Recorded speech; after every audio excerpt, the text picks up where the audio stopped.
Welcome to Mission Evolution Radio Show with Gwilda Wiyaka, bringing together today's leading experts to uncover ever-deepening spiritual truths and the latest scientific developments in support of the evolution of humankind. For more information on Mission Evolution Radio with Gwilda Wiyaka, visit www.missionevolution.org. And now, here's the host of Mission Evolution, Miss Gwilda Wiyaka.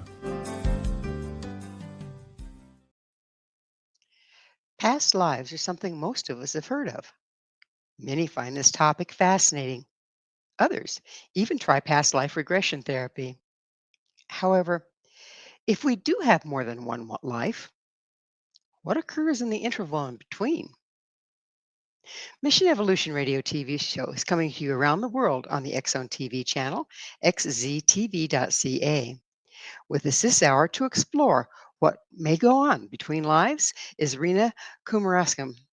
Reena is a regression therapist, between lives therapist, and trainer supervisor for the Past Life Regression Academy.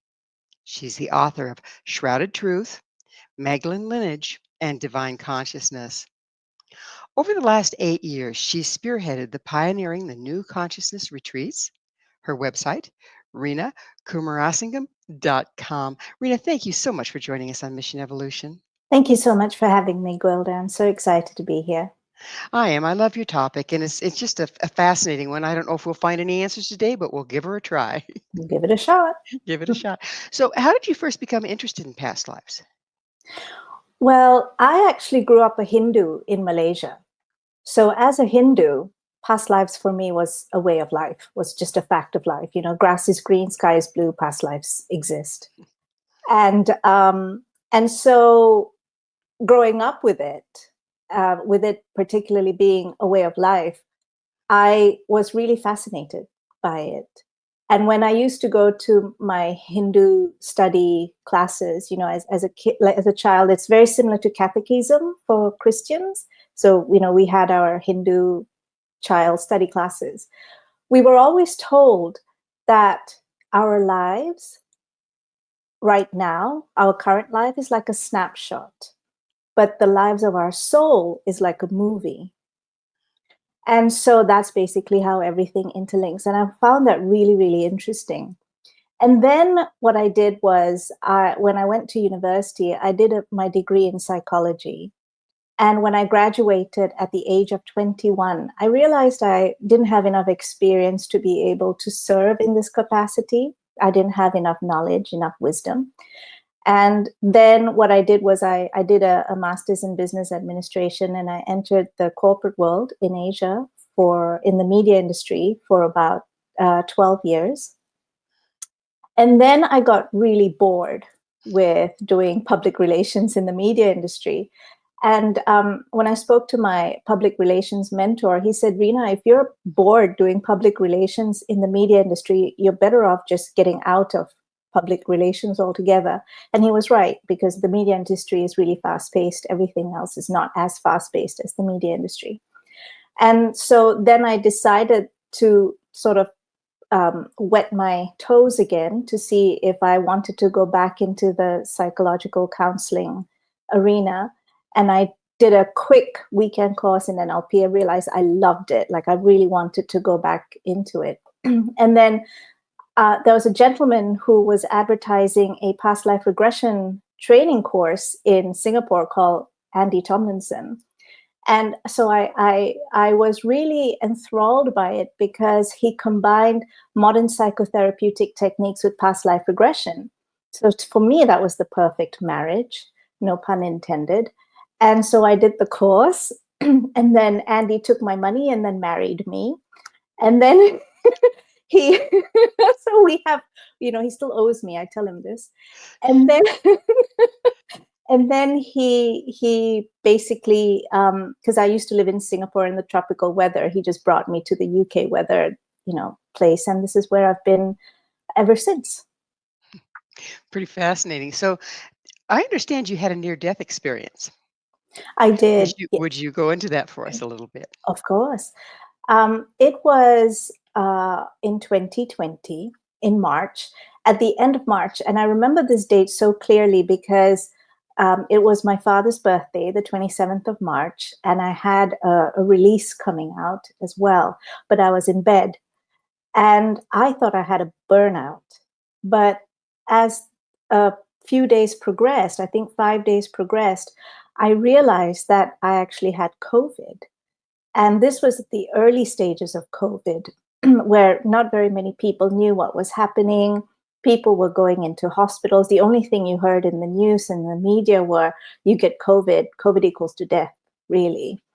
And I knew I had COVID because I felt two metal bands around my lung, the top part of my lung and the bottom part of my lung, just squeezing me. And I found it very, very difficult to breathe. And I was extremely fatigued. I couldn't get out of bed. And so, I mean, it was good because this is how Andy, who is my husband, took really amazing care of me, because for 60 days, actually, I couldn't get out of bed. And so there was a time when and during the early days, when I said to Andy, I said, I really don't want to go to the hospital, because what you heard were people went into the hospital, they were intubated, they were isolated, there were no windows, fluorescent lights. It wasn't something I wanted to experience. And I said, whatever happens, is it okay if I just stayed at home? And he was very kind and very sweet. And he said yes. And so he took on the burden of actually taking care of me. And I remember this so clearly, because there were a few times I couldn't breathe between the 27th of March and the 10th of April. And every time I thought I was going to die because I couldn't breathe, I actually had a panic attack. And on the 10th of April, it was at night, and Andy actually, it was about 10 o'clock, and Andy came to wish me good night, took our little doggies, went to his room.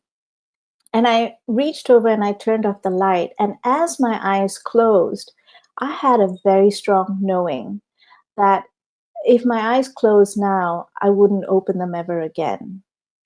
And with this knowing came an incredible sense of peace. It was as though another part of my body took over, almost like my soul took over. But there was one part of what I would refer to as the ego consciousness that sort of went, ooh, I have to observe this. And the minute I closed my eyes, I saw 5 light beings at the foot of my bed. And they do you know a Bunsen burner? You know how the flames of the Bunsen burner, that color? Yeah, so they were basically like the color of the flames of the Bunsen burner. And they talked to me about my current life. And we were reviewing my childhood, which is where most of my wounding occurred. And they did a lot of healing with that. And then they said, okay, well, it's time to go. And I was like, okay, this is really happening. And I felt like I was pulled into a different space, an expansive space. But I felt like I was pulled, like I was caught in an ocean riptide. I had zero control over anything. I couldn't control anything. And as I was being pulled, all my concerns fell away. Everything that I thought was really important, like numbers, work matters, bills, things that I thought was so important in my living world, all these things just fell away. And I just felt so free and so expansive. And I just thought to myself, wow, this is the most beautiful, peaceful experience. But as I was going as well, there was the observer part that just went, this monumental thing is happening to you and nobody knows, not even Andy knew. And then then the beings of light basically showed me the earth and showed like what looked like a grid of plumes of gray smoke around the earth. And the beings of light asked me, why do you strangle yourselves? Why do you suffocate yourselves with these plumes of smoke? And at that point, I thought, well, maybe this had some reference to COVID, because everyone was, COVID meant you couldn't breathe.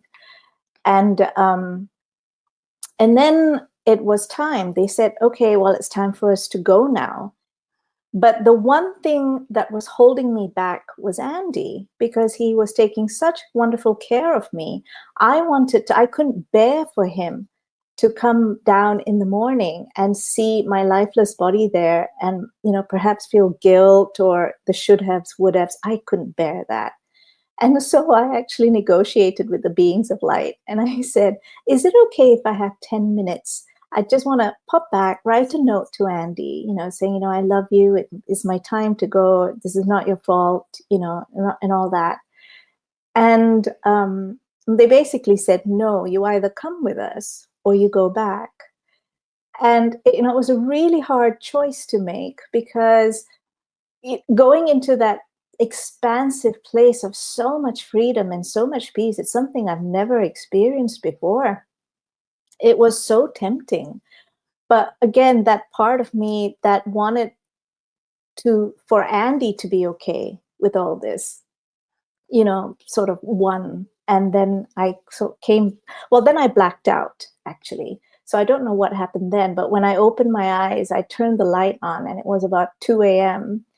And then I just basically stayed in bed, and I was just processing the whole thing. It certainly is life-changing. It's funny we have to die to have something be life-changing, but it is Exactly. life-changing, isn't it?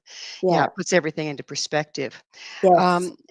So when we're talking about past lives, how can you be sure that past lives aren't just metaphorical? Because a lot of the things that we experience, just even in your past life, in your near-death experience, are metaphors to make sense to the mind of what's going on at the quantum level or in the spiritual realm.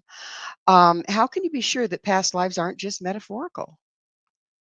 Well, I think if we have to go into the the neurophysiology of the brain. If something is metaphorical, or if we're making something up, there is a different part of the brain that lights up, which is the prefrontal, the frontal cortex. If we are actually remembering something, it comes more from our hippocampus, and that's where emotions come through, very, very strong emotions. So as a past life regression therapist, when we are working with past lives, what actually happens is, if there is a spontaneous catharsis, and that's what we do as past life therapists, we do healing work, is to allow these emotions to come up so that we can move forward in our life in a reframed mindset. It's sort of taking away all these challenges in a reframed mindset. And if there's a really strong emotional release, then we know that more likely than not, that it is a real memory. They're accessing a real memory. And so an example I can give you with this is, have you got a pet? I have to ask you this question. Well, I do, but we're just about ready to go Oh, into okay. a station break. So Okay. we're gonna have to pick up on pets on the other side. Okay. Rena and I will return very shortly, so don't you go away. This is Mission Evolution, www.missionevolution.org.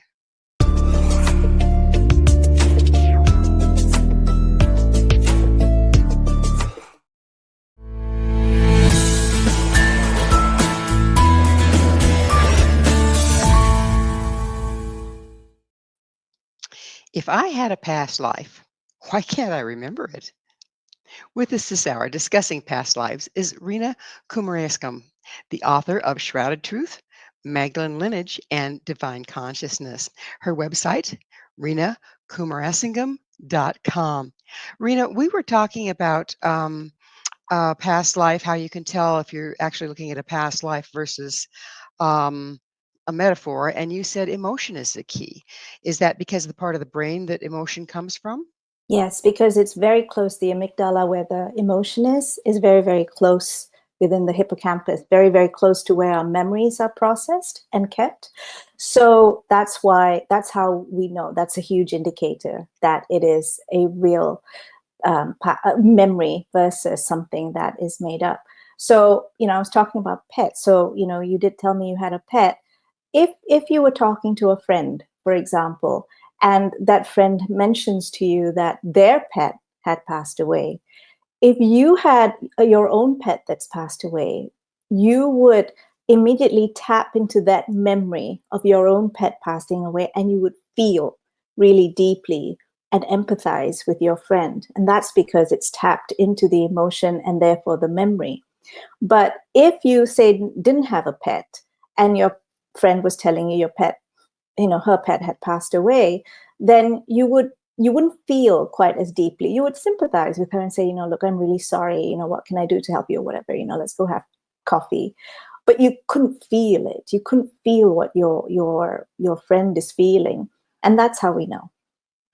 So there's another little issue here. There's past life memory, and there's genetic memory.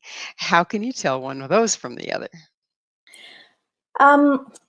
The way we tell is how we actually regress through the timelines.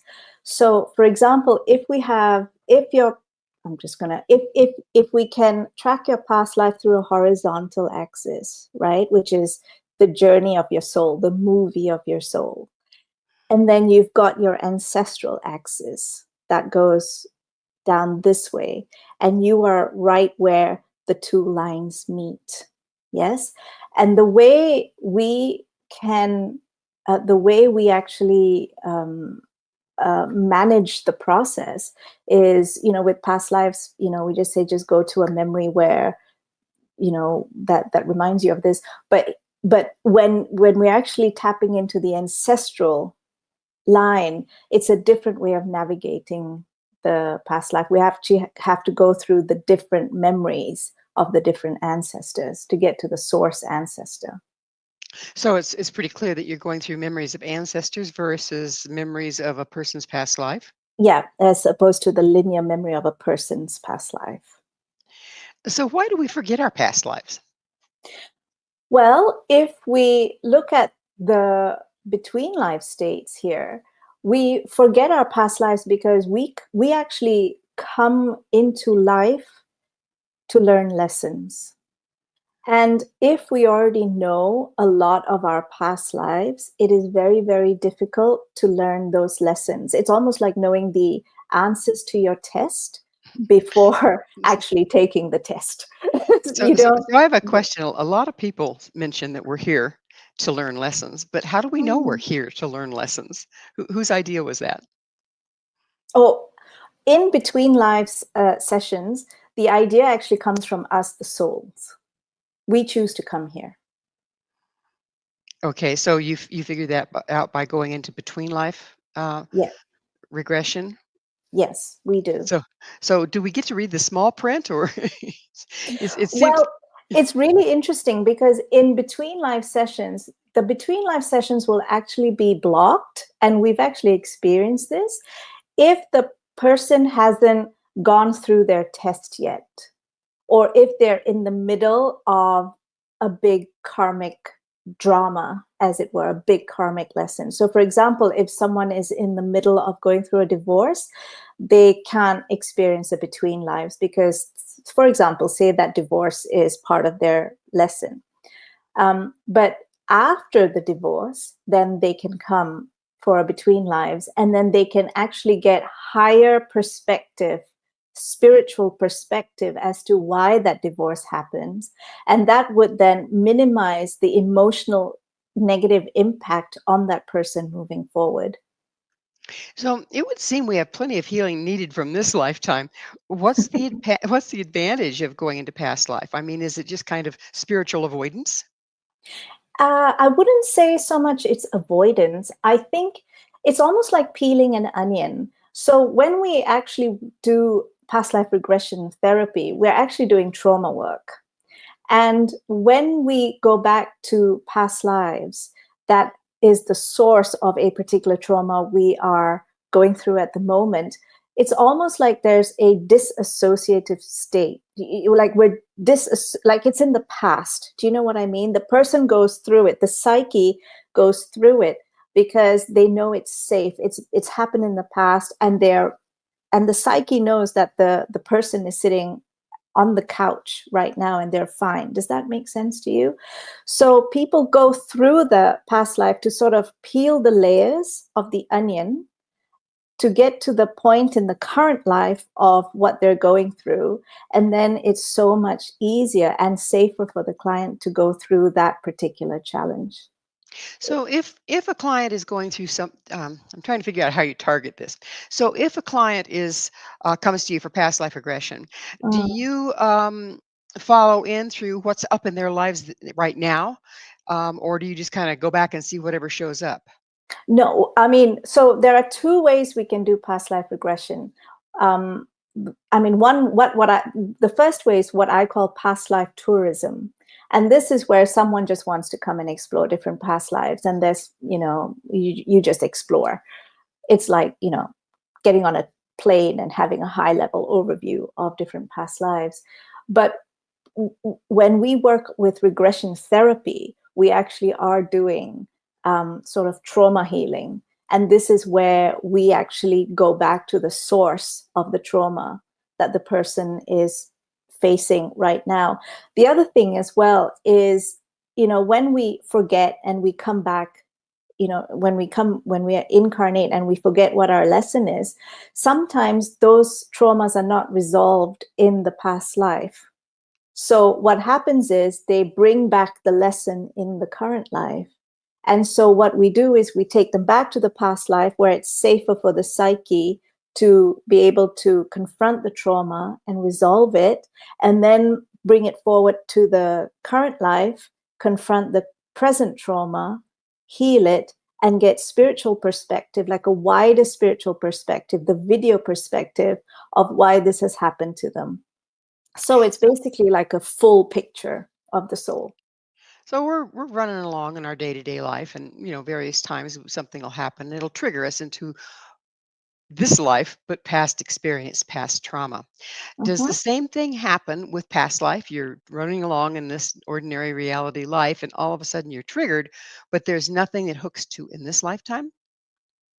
Yeah, there are some. If you actually look at some of Dr. Ian Stevenson's work, he is a renowned psychologist. I think he's from the US, and he is quite famous for looking at children's past lives, spontaneous past lives that have popped up. And he's actually gone and he's done the research, and he's found out that the details that the child remembers actually does all tie in when he's, gone, and sort of looked at to see if everything correlates. Like So historical facts, is that what you're talking about? historical facts, yeah. Okay. So, for example, there was a child in Thailand who was born with a birthmark, around the face, and this child spontaneously started to talk about how he was shot in the face. And when Professor Ian Stevenson, when he heard this, he actually went to Thailand, interviewed the child, interviewed the family, and then he got the details from the child, and then went and investigated all these different details. And he realized that, yes, there was actually this person by this name who was shot by, so and so. And that's how that soul died, and then came back with a memory, of a birthmark. I've heard of children having more access to past lives than we have as Mm. adults. Um, why does that fade? Because when we actually tap, therapeutically, when we tap into past lives, it's easier to tap into past lives under hypnosis. So your brainwave is on the alpha brainwave.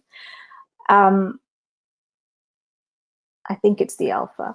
But when, when children are really young, they have that similar brainwave until they grow up. And the more they grow up, our brainwaves actually change.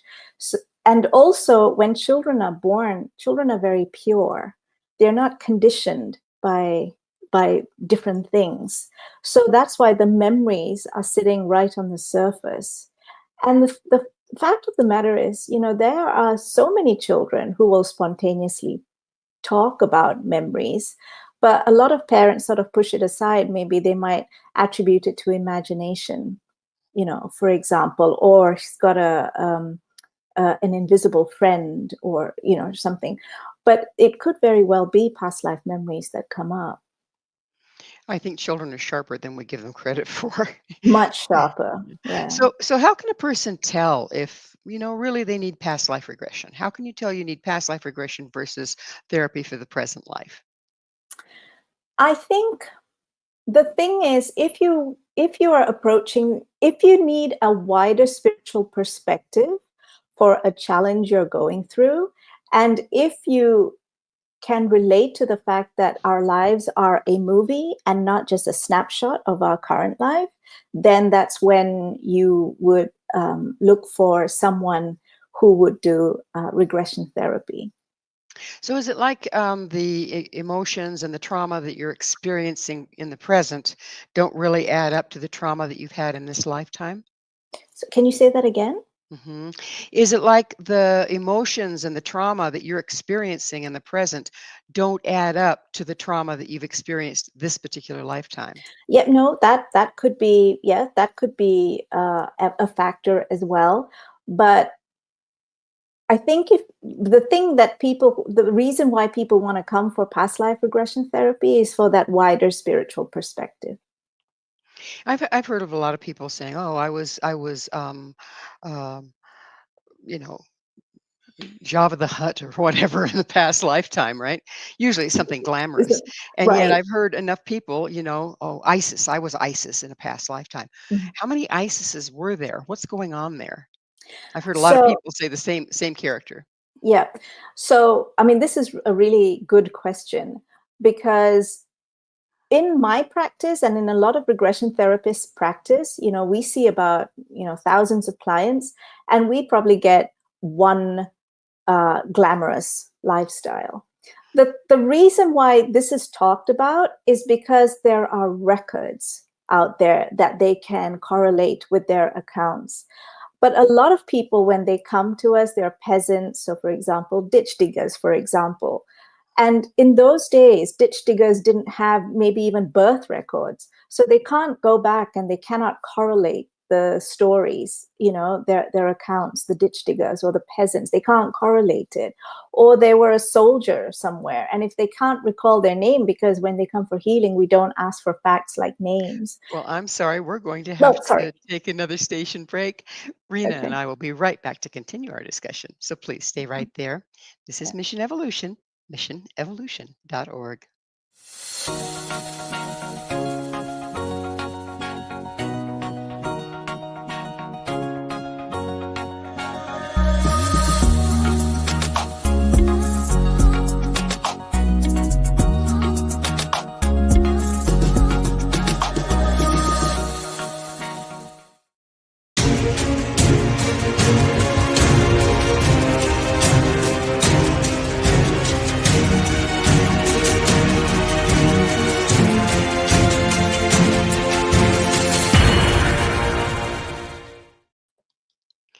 If we have more than one life, what do we do between them?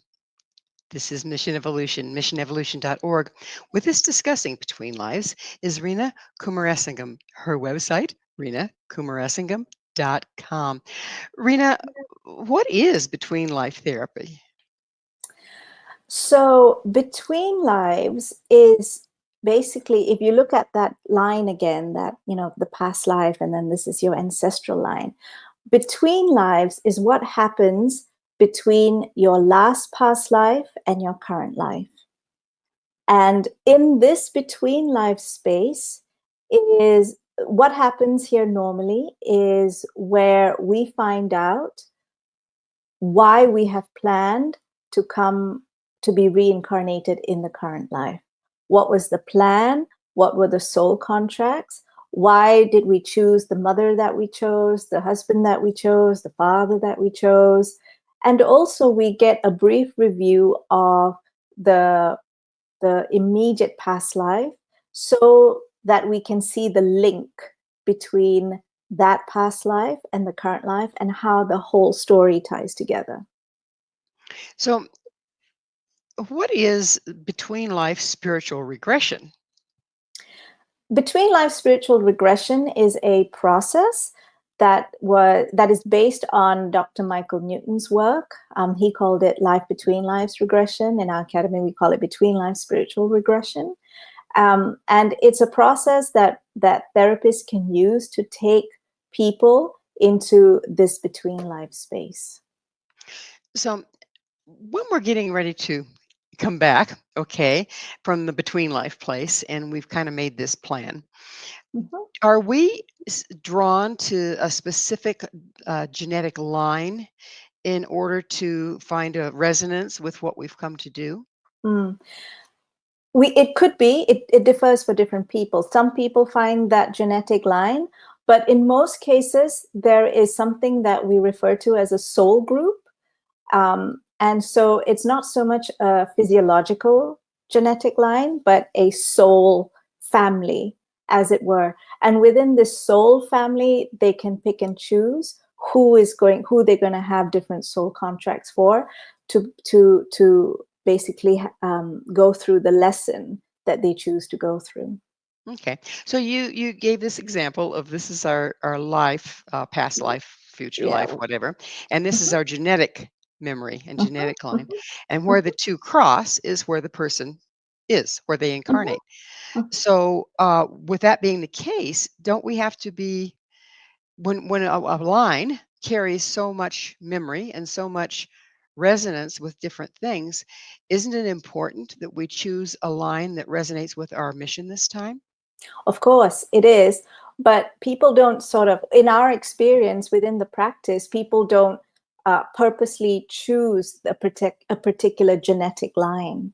It's more, it's almost like some people choose a body, like a physical body. They choose where they're born. They can choose different souls to come down as a soul, you know, uh, in terms of contracts. But there's never a discussion about the genealogy and the ancestral flow or the ancestral curse that comes through. However, I would say that if a particular genetic line is significant, so if you're a generational, trauma breaker, or, which is very much in line with your life lesson, then that would factor into your plan, but it's never explicitly discussed during a session. Interesting. So, we were talking about a generational trauma breaker. Mm. So, in that case, the person comes into whatever family line is carrying the trauma that they would like to break this time. Mhm. Yes, but it also could be that the soul family that they've made these contracts with have also incarnated within this line. Because at the end of the day, it doesn't matter, it is about the lesson that the soul is learning by being a trauma breaker, a generational trauma breaker. It could affect the generation, the particular line. It could affect them, but again, it's going to affect the individual souls and their particular lessons as they come down. It's pretty hard to not notice that this is a pretty traumatic time in our history. There's a lot Mm. going on. As we enter the age of Aquarius, there's a lot of frequency shifts, et cetera, et cetera, et cetera. Mhm. How do you see that impacting past life regression and the people that are here? Do you see a lot of people that are coming to break the patterns here and now? Yep. I see this especially actually not so much in past lives, but I see it in between life sessions. It's really interesting because before this time, a lot of people, when they come, they talk about their own significant life lessons. They want to learn more about love. They want to learn more about, boundaries. They want to learn more about, it's life lessons. But now we're getting a lot more souls coming down because they're on a mission, and their mission is to help with the shift of the planet. And it's also very interesting because a lot of these souls that are coming down, their vibration is very different. It's almost like they're either vibrating at a high vibration, to help raise the vibration of the planet, and they are finding it very difficult to assimilate in the Earth's vibration, if that makes sense, because it's not in resonance. And so when they actually come for between lives and they find out what their mission is, which is their reason for being, then it's interesting how these challenges and all these traumatic thoughts, or these ideations disappear, because now they've got a focus, they've got a reason for being, and then they can help with that shift. So we've been talking, at least I assume we've been talking about past lives on the planet. These ones that come in with a mission and some other ones, do they come from someplace else? They come, we call them non-human resonant souls.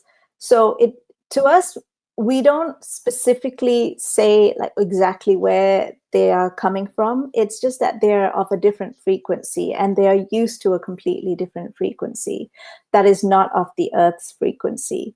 And so they come to help with that shift.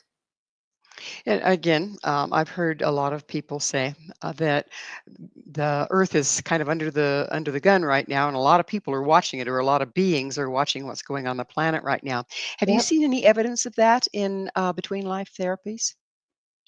We've seen a lot of evidence, actually, because just I had it's so interesting. I had because I used to train people to actually conduct between lives regression therapy, and we had a student who went back to her between lives, and what she does and her group does is they sort of monitor the vibration of the different planets at different points. And she said that because, during her session, she said that because the Earth's vibration, it's stuttering a little bit. So, she has come down to help with that, to make it a bit more flowy, as it were. And so, yeah, I mean, we're finding it's fascinating, when we get students that come down or clients come down and they talk about their mission. It's fascinating how it is they are here to help with the shift. How can a person tell if they're one of the ones with a mission? Well, you can't tell it consciously. You will find out about it. It emerges organically during a session. But does the person tend to have little markers like they're driven or they're, Yes. yeah. Mhm. Yeah. If there are markers, then there's a knowing. There's also a sense of not belonging, because the vibration is very different. And because of that, they feel a bit isolated and they feel alone. But there is a very strong knowing that they are here for a reason. Now, a lot of people may not they don't consciously understand that. And so the isolation and the not belonging sort of overwhelms them. Does that make sense? Yeah. And I can't say all of them follow one specific path, because they are sort of, everyone's seeded in different paths, like different parts of the world, like what people do. So, for example, not everyone's seated in the spiritual path. You get people who are seated in politics or health. So, yeah, but there is a very strong mission, and also they can see something new. They are breakers of the old systems. We certainly need some system breakers right now, Yeah, don't we? yeah. So, if you're contemplating having past life or between life therapy, how does a person know which one to ask for? Normally, people who come for a past life therapy, they want to work on a particular challenge. So they either have a unexplainable pain or an unexplainable emotion, or they're going through something quite rough at this time, and that's when they come for past life regression therapy. Someone who comes for between lives therapy, in my experience, they're actually called to it. So they actually get a sense that they need the between lives therapy, and then they contact us. It's almost like their spirit guides are going, I think you need this. And then, and they give them a tap for them to actually come for a between lives session. Maybe they come to, what was I thinking when I signed up for this? Right? Exactly. A lot of us do that. Yeah. It's almost like saying, well, I'm going to climb Mount Himalayas right now, the Himalayan mountains, with no training. Yeah, they just dump you in here, make you forget everything, and you're on your own, right? Exactly. Oh, so you think, yeah. Sounds a little rough. Yeah. So when we're in human form, our understanding of spirit can be very limited. How can Mm. you be sure you're interpreting what's happening between lives accurately? When we go into the between live sessions, we actually put our clients in a very, very deep hypnotic state. And we use hypnotic techniques to keep them in that state. And it's almost like getting into that brainwave of a child where it's very, very pure. And so people are, when they in that session, when they are communicating to us, you can tell if it's something that's coming organically.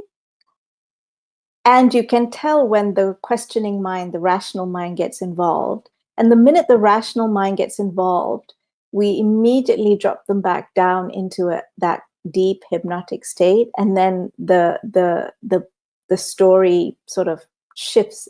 Not the story shifts, but the way that it's being communicated shifts. That rational mind has gone, has been put aside for a bit. So that's how we can tell. So the rational mind tries to interpret the information based on our lifetime this time, and Exactly. when you're in a deep state, it probably comes through more metaphorically. Yeah, it comes through from a memory versus the rational mind, the conscious mind. It comes from the subconscious mind. Yeah, and we actually encourage our students to tape all the between live sessions. And so that's when the clients can go back, listen to it, and then sort of think about it and And put it process back it. together.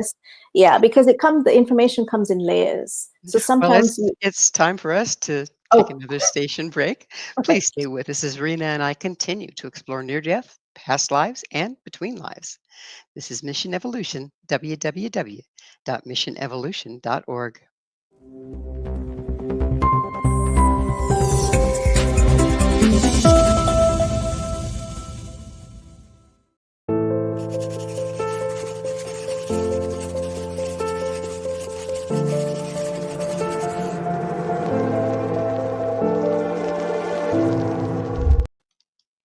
How can knowing what goes on between lives help us now? This is Mission Evolution, missionevolution.org. We're continuing our discussion with Reena Kumarasingham. Her website, reenakumarasingham.com. Reena, it seems, I don't want to say far-fetched, but quite distant from our ordinary day-to-day reality Mhm. to consider past lives and between lives and that sort of thing. Um, how can we tell that that's where we need to go? And if we go there, how does it help us now? So there are two different reasons why people will come for past lives. A lot of people are drawn to doing past life regressions because they want to know the bigger picture of their soul story. They don't want to know the little snapshot of their current life. They want to know the movie. And also they get a sense or that they want to know more about past lives, or like I said, if they have an unexplainable pain or like for example a really strange phobia that they can't explain in this particular lifetime. So that's when they can come for a past life regression therapy session. A lot of people can be quite curious and they want to have past life tourism, then they can go for that as well. And that's just, like I said, the airplane view of different past lives that they can explore. People come for a between life session because they're at a crossroads in their lives and they wish to know what's next for them. Are they going through have they, in terms of their soul plan, are they actually meeting the goals of their soul plan? Are they on track to meet the goals of their soul plan? If people get a sense that there is a mission, then they come to find out, well, they don't actually communicate that, we've got a mission, but they feel a bit lost in their lives and they want to find out like what's next for them. They actually come to us, and that's when normally a mission would come out quite spontaneously and organically during the session for them. So how do between lives differ from lifetime to lifetime? So the between life process remains the same. The content is different because people go through lifetimes to learn different lessons. And so the planning to go into the different lifetimes will change. So the reason for being will change. The soul contracts will change. The souls that they choose to have the contracts with will change. Sometimes some people, they shift missions as well. Like, for example, I had a client who came to me for a session because, she was, she'd run a business, a very lucrative business. She sold the business and then she wanted to know what was next. And so when we did her between life session, we found out that her last past life, she was a miner, a coal miner, and she actually died when she was underground. And so when we actually went to the between life state, because that's how we actually go into the between life state, we go to your last past life. That's the takeoff point, and then we go into the between life state. Okay, so that's a bit of technicality. So when we then went into the between life state, we found out that during the planning, one of her soul mission, like her bigger mission, was to basically construct different planets. And so, for a few lives, she actually was looking at land. So, that's why her last past life, she was actually a miner, but she was, sort of collecting information about the earth and the geology of the earth. And so now she's actually changed her mission in this life, and she has to look, she's looking at organisms on the planet. And so her path was to basically look at animals in the current life. And then, obviously she will go through a few lives looking at animals, and that all that knowledge and information will sort of moves into her mission of constructing planets. So you said that you go into a past life, okay, to The give last you past life. access to between lives. So how many past lives back can you go to get access to the between life between those lives, and how important is that? We say that the most important one to go to is the last past life, because you want to know about your plan for your current life, because this is the life that's most relevant. And therefore, the information from the between lives that's most relevant to that is the one just before your current life. If people want to explore it some more, they can go back to different past lives to access the different between life state. And I know very few people who do that, and they do that more for knowledge gathering and not so much for shifting their lives or changing their lives or changing their perspective of their lives moving forward. So if we go and we look at past lives, we're going into the past in a way. Does doing that change our future? No, because what we are doing when we go and look at the past is we are trying to get information about why we are having the current challenge that we are having. If it is going to change the future, it would be us making the choice to maybe shift that particular challenge. So, for example, if we've had a few lifetimes of being scared of spiders, for whatever reason, I'm trying to pick a very light phobia, but If we can overcome the fear of spiders in this particular life, then there will be a next lesson or a next mission in your future lives. But if we don't overcome this fear of spiders in the current life, even if we go and explore the past lives, because, it's too much or it's too deep, then there is an option to then bring that fear in the future lives, should we choose to do that. Well, it sounds like we do change the future then, simply by our choices. Yes, we do, yeah. So tell us a little about your research in near-death experience, between life and near-death experiences. Yeah. So because I had my own near-death experience, and I had my own between lives spiritual regression, and I used to train people to do the between lives, I realized that there were similarities in the stages of my near-death experience and the some of the first few stages of the between lives. So the light beings coming down, that there's that conversation about the life, the about my childhood wounding, that happens in the between lives as well. There is also the pulling, how we move from the body to a different space. So the between lives, though, continues on with the meeting of the soul groups and the planning for the next life. Now, had I gone through that, then it would have been a death experience, not a near-death experience. So I basically, and I said to Andy, I said, isn't this interesting how these stages are very similar to the between life stages? And I was curious to know whether it was because I was filtering it through my own brain. And, I was quite well-versed in the between life stages. And so, we looked for books, and there were, no research out there about it.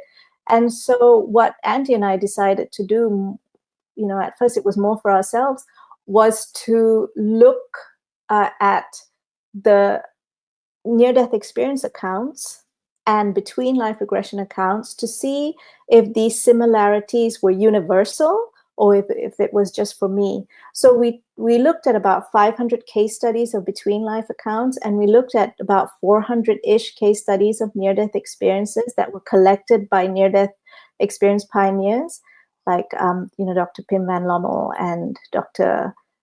Bruce Grayson and Dr. Peter Fenwick.